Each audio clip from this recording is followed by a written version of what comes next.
happen. And sadly, even if you are doing the right thing and everyone else is bringing you down, that is part of the price you pay when you get to sit with a group. Part of the price you pay. Okay, we are going to go over these two math workshop questions, and then we're going to do 2 ACT prep questions before we get to our handout from yesterday that we cut out so carefully. Would someone like to volunteer to help me with number 7? Lord knows we need y'all to get some points because I'm already concerned. So we're going to let table 4 go. All right. Well, we got to add the like terms. Okay, and so your answer was? It was negative 4m plus 4n minus 3.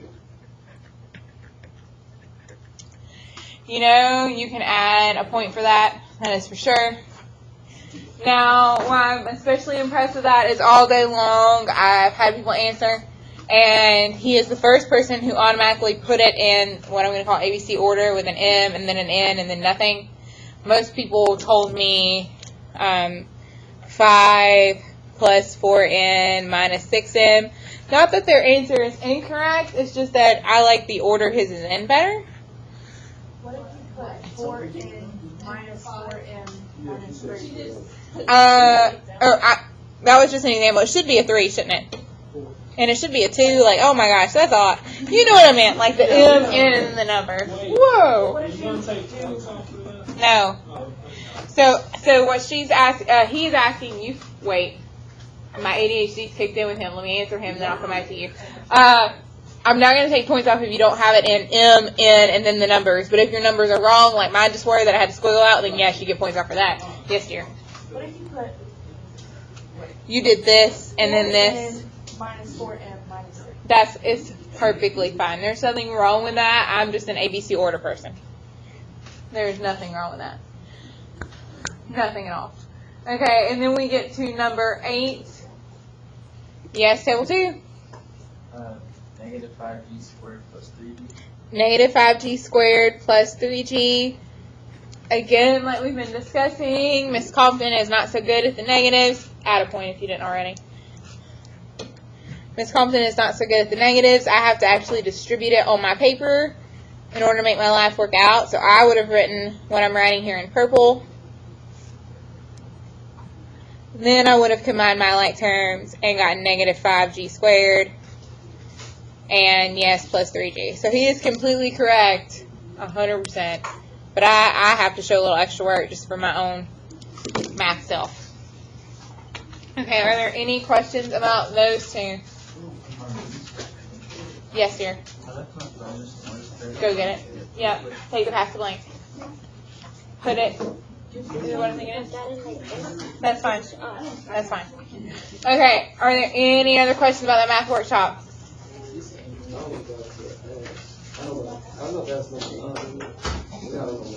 Okay. Oh, I've already done it. Okay. Okay. Okay. Take out your paper you've been writing those ACT questions on. We've done 1 through 3, which is sad because the other class has done more than that. And I swear there are more of them. I don't know. Me and a 6th period. This is always a rough period of the day. You know, next last one. Okay, so we're going to do 2 ACT prep questions today. We've already done 1 through 3. We're starting on number 4. As discussed last week, our goal is to answer this kind of a question as quickly as possible. Now, since you don't actually have it in front of you, I do feel sorry for you because it is tiny. So I don't mind if you take a little longer. So this is really a 30-second problem, but I'm going to give you a full minute just because it is so tiny. You may go if you haven't already.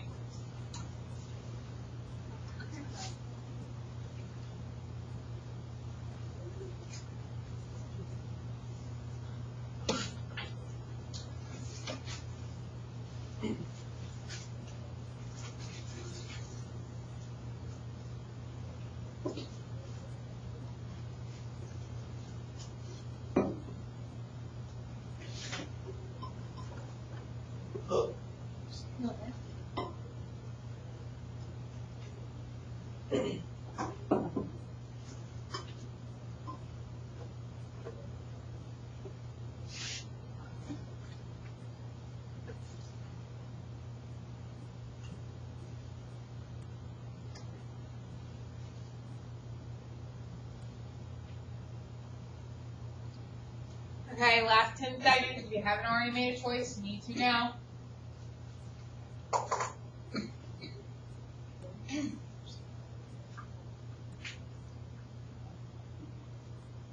Okay, I would love to hear what table 5 got for their answer. Yes. J. J. Okay. Table 4, what do you think? J. Okay, table 2, anything different? Table 1? Okay, so you know, but did everyone actually understand? So there is some good news. There's lots of good news. I'm full of good news. Some good news is that you can totally figure this out without reading the paragraph. The even better news is if you're not great at Venn diagrams, that's okay. We spend a lot of time on those in here. This is the kind of thing we look at in this grade. Okay, 8 responses. So we're looking for the number 8 in this chart. I found it. I look to see which circles are overlapping. I see wrap and rock. So you're correct. It is J. There is an answer choice I would have eliminated. All 3 times.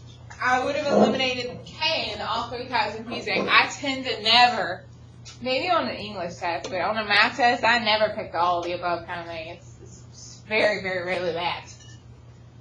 And then because I saw it was 2 circles overlapping, I also eliminated one other answer choice. F. F, because that says wrap only. Why would it be 2 things overlapping then? Okay, are there any questions about number 4? We're going to do one more before we move on. This next one actually requires either math in your head or math on paper. You can have the full minute because I get it's been a while.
Okay, you got about 10 more seconds.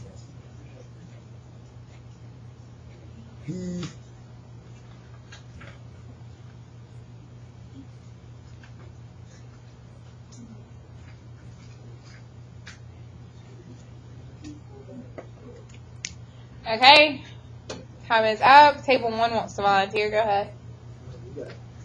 E. Table 3, y'all had your hand up. What do you think it is? We got these. Table 5? We got E as well. Table 2? We got A. Okay, so totally you're actually going to have to do math on this one. I'm going to show you my math in just a second. Let's talk about some of my strategies that don't always work. So the other day we talked about I have this Goldilocks strategy. When I'm really stuck on something, I say, okay, I got to guess.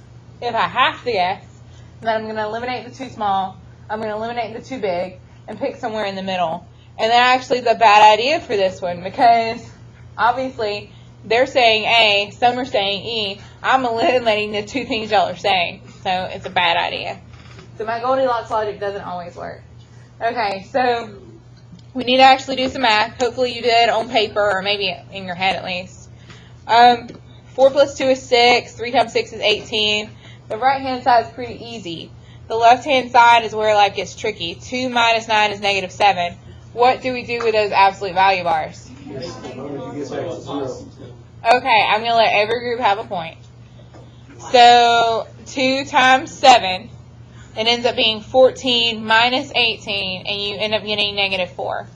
If you had forgotten what those absolute value bars did, you would have gotten negative 14 minus 18, which is negative 32, which was A. So yes, the answer is E. And if you got A, you let those absolute value bars trick you, and they knew it would happen, so that's why they put that answer choice up there. Okay, are there any questions about these?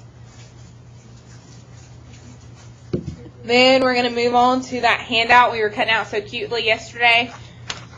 You had it folded just so it says irrational numbers and stuff like that on it.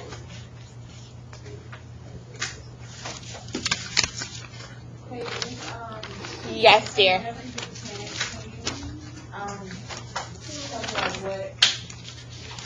many dividers you would usually count and stuff? Because I never. I think 3, 1 for the math workshop, 1 for notes. Okay, wait, hold on.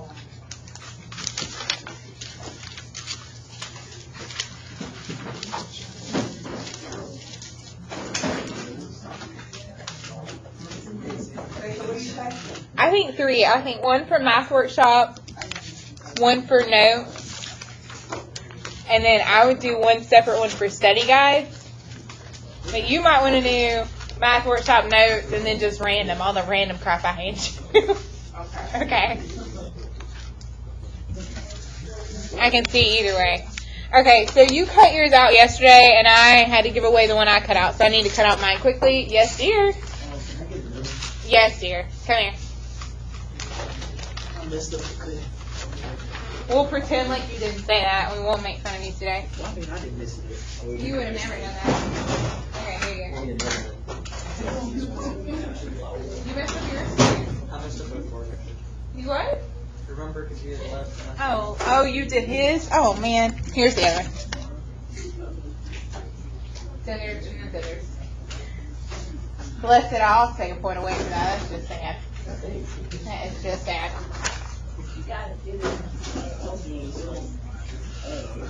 Okay, so we were doing this yesterday.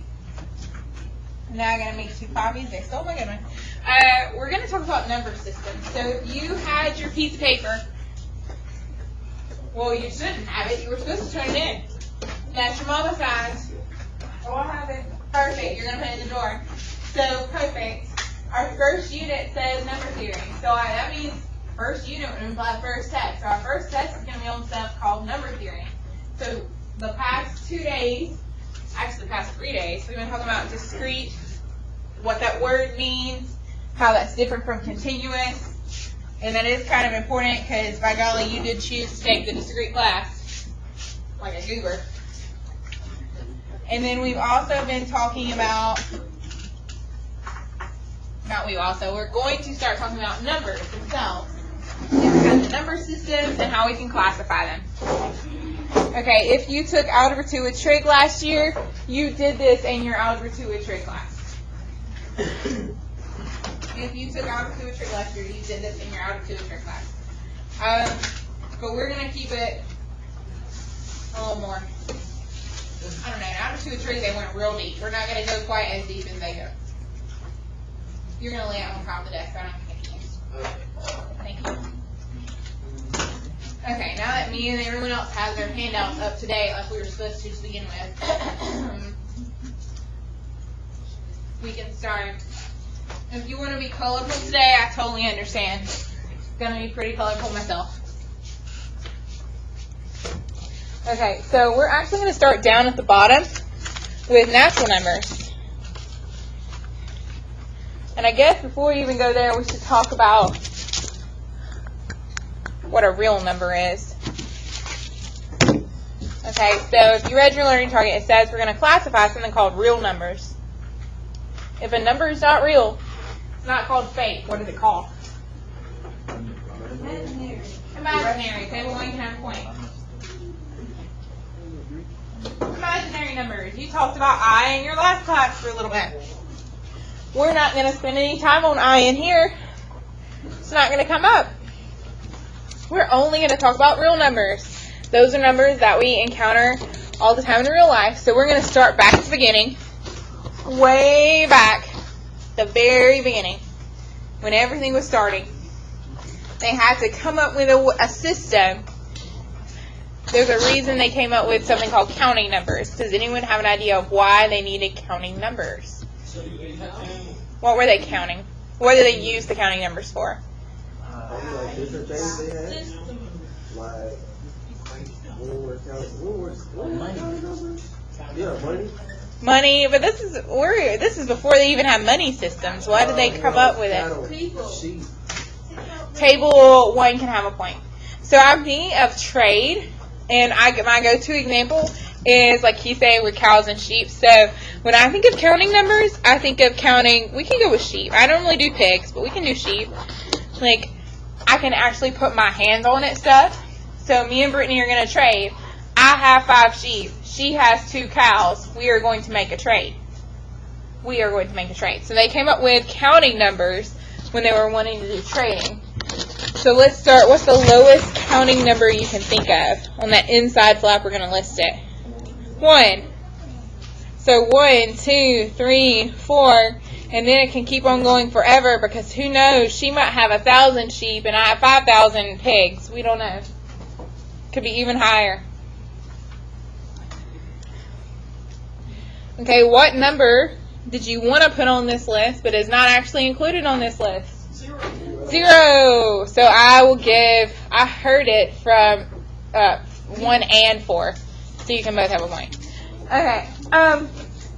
So the difference between the natural numbers or the counting numbers and whole numbers is genuinely one little thing, and it is 0. 0 was a really big deal. In fact, a lot of people didn't accept 0 when it was discovered. I know that sounds insane. Yeah. So I know that sounds insane. Like, why wouldn't someone be okay with 0? But they thought it was insane. Like, I'm not going to trade Brittany 0 sheep. If I walk up to Brittany and I try to talk to her into a trade and I have 0 of something, she's going to just let me starve, and rightfully so. Like, we cannot trade if I have 0 of something. Okay, and I think the history of numbers is really cool, and I'm giving you a brief synopsis today. If you're interested in it, because it really is cool. The best, well, not the best, but the easiest to read book that I've read on math was called The Number Devil. And they explain inside the book, like, this little kid is stuck in this nightmare, and, like, numbers are just, every night when he goes to sleep, that's all he thinks about are numbers. And so this devil comes and talks to him and tells him how all these things happen. Like, where 0 came from, why it's here, where the integers came from, why we needed rational and irrational. I don't know. It's kind of cute. So if you like my little tidbits today, you would like that book. Okay, so we've got our counting numbers and natural numbers. We've got our whole numbers, which includes 0. And then we get to integers. Integers. What do you think we're going to add when we talk about integers? We are in table 5. You're 4. Table 4 can get their point for that. Okay, so all that we're going to change is that not only will we have positive 3, we'll also have negative 3. So I need to put ... because it goes way back further than that. Negative 3, negative 2, negative 1, 0, 1, 2, 3, and then it keeps on going forever.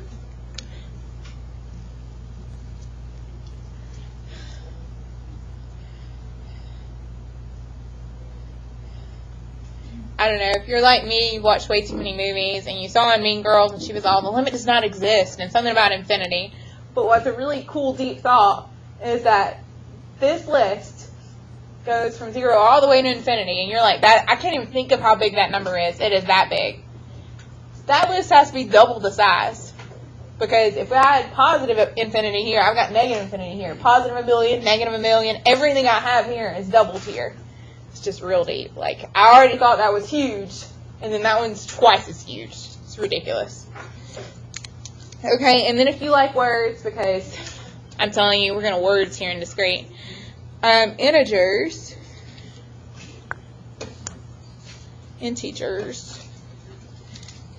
include whole numbers and their opposites. Integers include whole numbers and their opposites.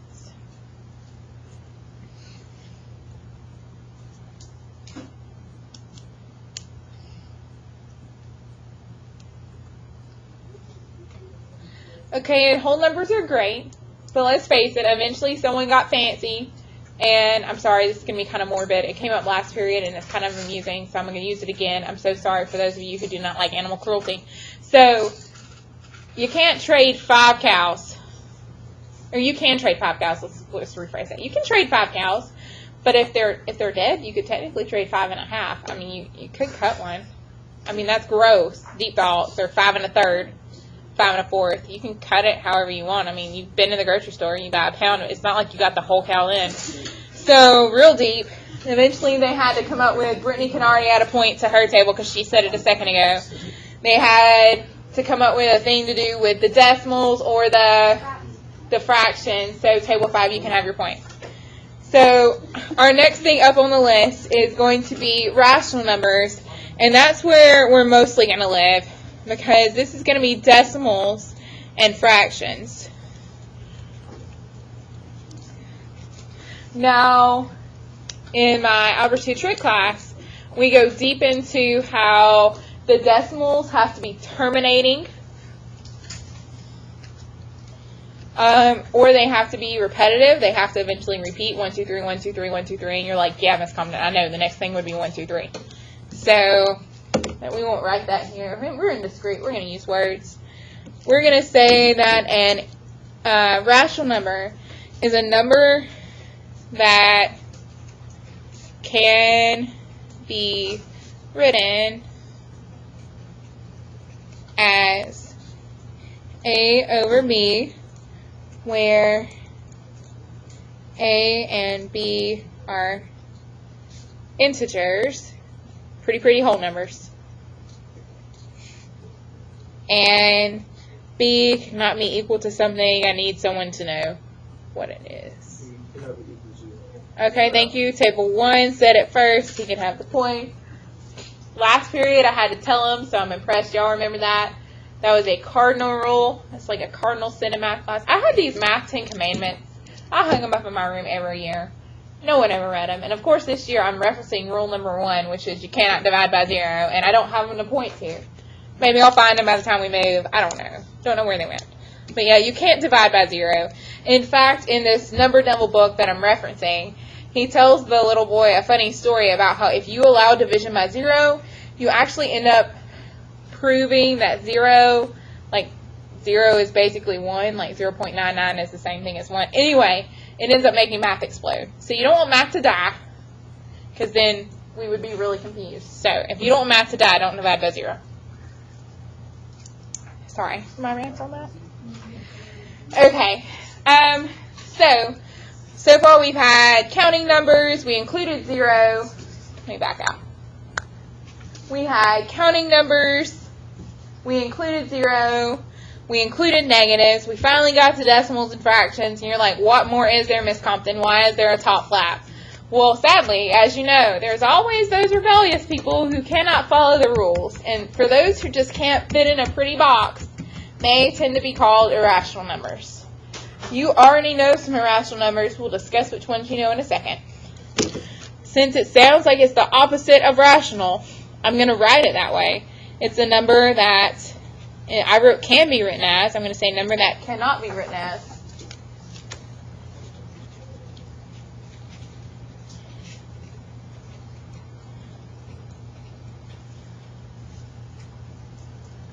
Where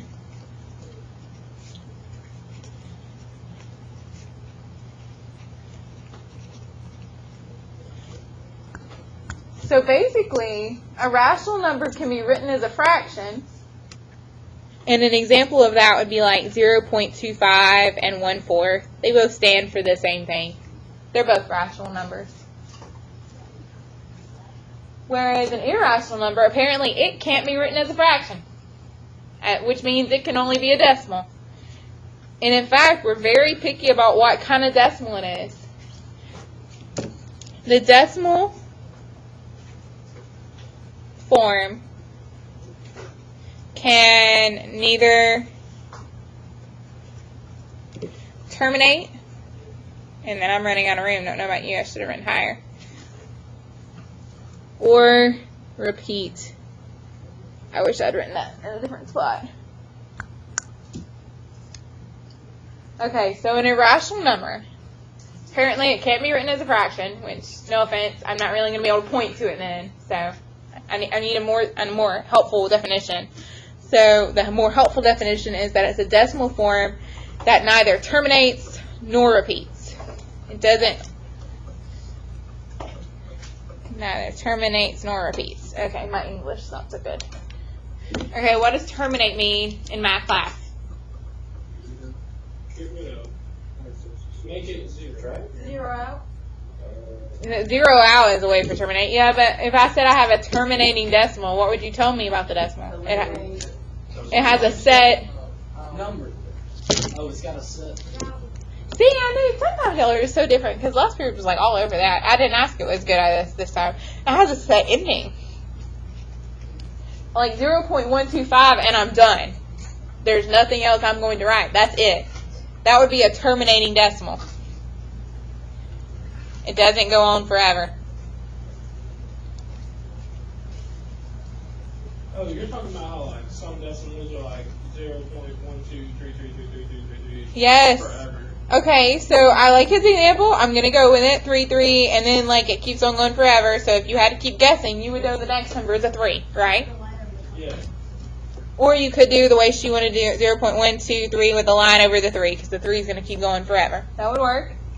Okay, but because we know what's going to happen and because we can predict that one, it's technically rational. If you can predict it or it terminates, it's rational. So either of these examples are going to be rational. So you're like, my God, then what is irrational? And I swear we're about to get to it. So flip. Now we're on the inside. Finally, you made it to the inside. Yes, dear? Okay, but it repeats. And decimal form is repeating. So, Decimal form can neither terminate nor repeat. You know a decimal already that does never repeat. It never repeats. Can anyone think of the decimal that you know that never repeats? Yes, dear? Pi is going to be one of the ones I put in irrational. You can get a point for that. Okay. So, I'm sorry, mine's not double-sided, so I have to actually lay my new one up here. So, I'm going to give us some examples. I'm going to go around each group, so life is fair, and give them an example, and you get to tell me, is it rational, irrational, an integer, a whole number, a natural number. But notice in the chart, the one on the inside, notice how things are within one another. So, a natural number is still a whole number. So, like 5. 5 is a natural number, yes, but it's also a whole number. It's also an integer, and it's also a rational number. It's all the things. It's everything but irrational. Pi is sad if you're by itself with irrational. There are some other friends we're going to add to it. But like 7. 7 is a natural, whole, integer, and a rational number. Now, when you were in Algebra 2 trig, you had to make the whole giant list. And that's great. Great for Algebra 2 trig. I do the same. In discrete, because I don't want discrete, I'm the only discrete teacher here. We're just going to list the smallest. So if I say 5, the smallest subset is natural. If I say -3, the smallest subset would be integer. If I said 5.25, the smallest subset would be rational. So we're just going to list just the smallest one to make your life a little easier. Okay, so let's start with table 1. Table 1, where should I put 84? I'm going to put it in the natural numbers. Even though it's a big one, we're going to put it down there in the natural numbers, okay? Table 2, where should I put 0.875? I'm going to put it with rational. Okay, table 4, where should I put 0.2 repeating? On irrational. Which one? Irrational. no, rational. Oh, rational. It's rational because you can predict it. It's rational because you can predict it, and that saves the day. So I don't know if I told you this. 1, 2, and 4 add a point for your things. Table 5, you're up. Where should I put 0? Okay, we're going to put 0 with the whole numbers. Okay, table 1, we're back at you, and now it's your turn. Table 1, can you give me an integer to add to my table? -6. Table 2, can you give me a natural number to add to my table? Huh? 12. He likes 12. Okay. You can add every time your group answers a question right now. You can add a point. I'll say that addendum. So table 1 answer, table 2 answer, they can get points. Okay. Table 4. Can you give me a rational number that's a fraction, please? A rational number as a fraction? Yes, please. Like 1/7. 1/7 will do. Or so we think. I don't know. Is it a decimal that terminates? Yeah, sure. I don't actually know, so I gotta type it in. Divided by 7. 1, 4, 2, 8, 5, 7, 1, 4. It starts to repeat, so yes. Okay, so technically he's right. He didn't even mean to be. It's 0.142857, but then it starts over again. 1, 4, and so you can guess. Next would be 2857. If you can guess it, it's rational. Okay, now we got the good question of irrational. So table 5, you're up. Can you tell me an irrational number? An irrational number. You can tell me the one we already mentioned in class. Pi, you can get your point for that. And then I'll make this, well, I've got to add another integer. I just can't stand integers being so, they don't have any friends at all. 3/4. I can fill up the table. Okay, so I would love to add something else to irrational. Does any group know another irrational number? Clearly there's more, or else Pi wouldn't get his own group. We just say, hey, Pi.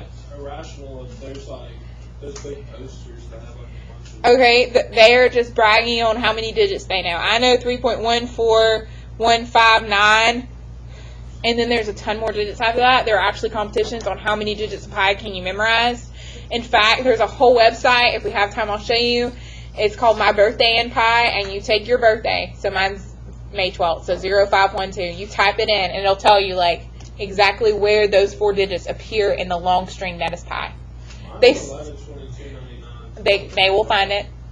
It's in there. It's in there. It's creepy, but it's in there. I'll show you in a minute. I have to show you now. We'll have to get to that. Okay, but there is another irrational number you know, or else we would just call pi. We'd be like, pi's all by himself. Clearly, there's another irrational number. You've used it in Algebra 2 with trig. There's another irrational number you know. You used it in Algebra 2 with trig. Table 2 can have a point. So do you remember E? It was a button on your calculator. It was like 2.7, and I don't remember what it stands for after that because I don't have to know because I, like you, have that button on my calculator. Basically, anything that was fancy enough to get its own button on the calculator was probably an irrational number. And then, so the obvious question is, so is that it? I only can think of those 2 buttons. So is that it with irrational? And that's not. You can take any number that's not a perfect square. So 5, 7, 11. And if you add the square root, it'll be a non-repeating, non-terminating decimal. Anytime, any number that's not a perfect square, you add the square root and it ends up being a non-repeating, non-terminating decimal. It's creepy as all get out. So you thought there weren't that many irrational numbers, but then you start thinking like, there are a lot of non-perfect square numbers. 2, 3, 5, 6, 7, 8, 10, 11, 13. Like there are a lot of them, non-perfect square numbers, and every time square root of that is going to be an irrational number. So there's actually a whole like infinite list of irrational numbers. Okay, am I allowed to put this on my list of irrational numbers? No. No, because square root of 9 is really 3. So where should I actually put the square root of 9? Okay, so what's about to happen is that you're about to get punked, and there's some on the there's a worksheet you're going to do, and there's some on there like this to trick you. Square root of 9, and you're automatically thinking, oh, it should be irrational, and it's actually 3, and it ends up being natural. So just be prepared to be tricked. Okay, you picked up a worksheet on your way in the room. That is what I'm going to let you work on now. The good news is you're not doing it all. You're not at all. You're not doing it all.